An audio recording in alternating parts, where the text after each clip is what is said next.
Football প্রেমী হোক বা না হোক, ব্রাজিল আর্জেন্টিনার দ্বৈরথ নিয়ে জানে না এমন মানুষ খুঁজে পাওয়া দুষ্কর। বিশ্বের ফুটবল প্রেমীদের একটি বড় অংশ হয় ব্রাজিল নয়তো আর্জেন্টিনা সমর্থন করে। আমাদের দেশেও বিশ্বকাপ আসলে এ উন্মাদনা নজর কাড়ে সবার। মেসি, নেইমার, ম্যারাডোনা, পেলে বিশ্বজোড়া সুখ্যাতি বয়ে এনেছে দেশ দুটির জন্য। এবার ফুটবলকে একটু পাশে রাখি। গেল ৭ অক্টোবর থেকে গাজায় বর্বর হামলা চালিয়ে আসছে ইসরায়েল। মৃত্যু মাতমে শিউরে উঠছে গোটা বিশ্ব।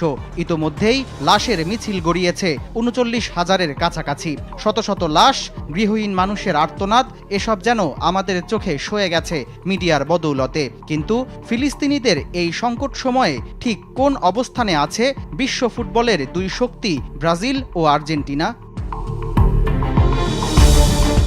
গাজায় হত্যাযজ্ঞ শুরু হওয়ার পর থেকেই ফিলিস্তিনের প্রতি সহানুভূতি দেখিয়ে আসছে ব্রাজিল সরকার। গাজা ইস্যুতে ইসরায়েলের সঙ্গে কূটনৈতিক সম্পর্ক ছিন্ন করতে ব্রাজিলের প্রেসিডেন্ট লুলা ডি সিলভা গেল মে মাসে ইসরায়েল থেকে ব্রাজিলের রাষ্ট্রদূত প্রত্যাহারের সিদ্ধান্ত নেন। এছাড়াও ফিলিস্তিনের সঙ্গে মুক্ত বাণিজ্যের ঘোষণা দিয়েছে ব্রাজিল।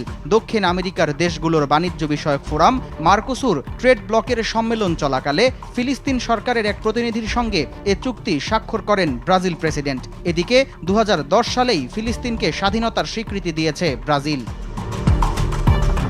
তবে ফিলিস্তিনের প্রতি বরাবরই বিরূপ আচরণ দেখিয়েছে আর্জেন্টিনার সরকার। গেল শনিবার ফিলিস্তিনের সশস্ত্র গোষ্ঠী হামাসকে সন্ত্রাসী সংগঠন হিসেবে আখ্যা দিয়েছে আর্জেন্টিনা। এছাড়াও চলতি বছর ফেব্রুয়ারিতে ইসরায়েল সফর করে ইহুদি ধর্ম গ্রহণের ইচ্ছা ব্যক্ত করেছেন আর্জেন্টাইন প্রেসিডেন্ট জেভিয়ের মিলেই। আরব ও ইসলামিক গ্রুপের কাউন্সিলের দূতদের সঙ্গে একটি পূর্ব নির্ধারিত মিটিং বাতিল করে দিয়েছেন প্রেসিডেন্ট মিলেই। তার দপ্তর এক বিবৃতিতে জানায়, বৈঠকটিতে ফিলিস্তিনের উপস্থিতি থাকায় নিজেকে প্রত্যাহার করে নিয়েছেন তিনি। বিশ্লেষকরা বলছেন, ইসরায়েলের দখলদারিত্বের পক্ষে অবস্থান নিয়ে আর্জেন্টিনার প্রেসিডেন্ট ভুল ইতিহাসের পক্ষে অবস্থান নিয়েছেন। তবে অধিকাংশ আর্জেন্টাইন নাগরিক ফিলিস্তিনিদের প্রতি সহমর্মী। সামদানি প্রত্যয়, RTV।